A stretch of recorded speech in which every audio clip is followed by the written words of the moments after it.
naman sa pagmamayabang pero nagpapatahi na ako ng gown. Gusto kong maging kakaiba sa kasal kaya naisip kong magpula. O diba, napakabida-bida talaga. Ayaw niya pa kasing mag-propose kaya ako na yung nagkusa. Mindset ba? Mindset.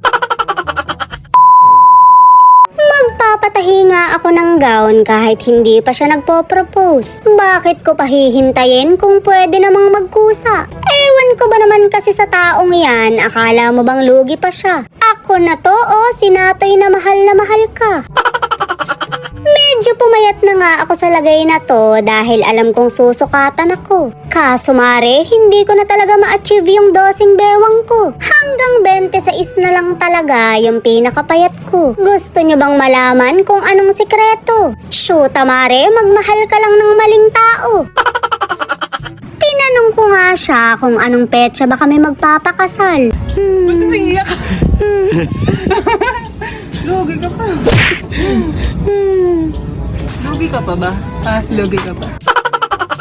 Hinahanap ko na nga yung ipapagaya kong damit. Pinag-isipan ko talaga dahil magsasarap-sarapan ako. Kaso mare, nilaglag ako ng jowa ko. Nakita nyo pa tuloy na Tinkerbell ang gusto ko. Wala talagang kasalang magaganap dahil hindi naman ako desperado. Bakit nga mare? Maganda rin naman ako. Higit sa lahat, malakas pa akong uminom.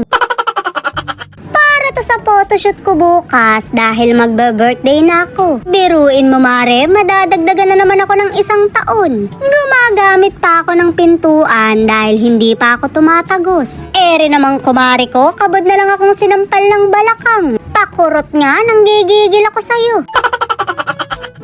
Support nga yung sugar daddy ko dahil siya naman yung nag-push nito. Ngayon ko lang mararanasan to kaya medyo excited ako. Nakita nyo naman may pabuntot pa ako. Pero mas bet ko pa rin yung pula kaya yun na lang ang isusuot ko. Ganda nito mare pero mas maganda ka pa rin, huwag kang magpapakabog.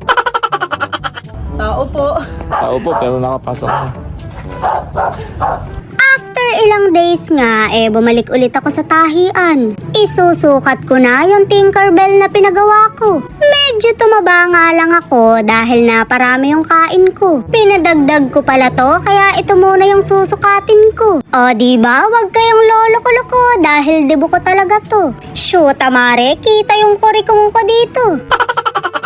Medyo humiksi nga siya dahil gusto ko kako nung bukang-buka. Pero maihahabol pa naman dahil hahabaan ng konti. Ering at matatapos na rin yung Tinkerbell ko kaya tumatag kayo. Shoota mare, ayaw pumasok sa balakang ko. Hige, lamon pa more. Nagawa naman agad ng paraan dahil mabilis lang silang gumawa. Nararamdaman ko na mare yung paglalaro ko ng sarap-sarapan bukas. Nagustuhan ko nga yung damit dahil nagawa ng bagong version. Hindi gayang-gaya yung suot ni Tinkerbell. Mare, mas lalong hindi ko magagaya yung muka. Basta sa damit na lang tayo mag-focus, okay na yun. Papauwi na nga dapat ako pero napahinto pa ako. Medyo na traffic lang dahil napachismis ng konti. Tinawag na rin ako ng sugar daddy ko dahil kailangan ko pa raw mag-beauty rest. Baka naman rest lang dahil wala namang beauty.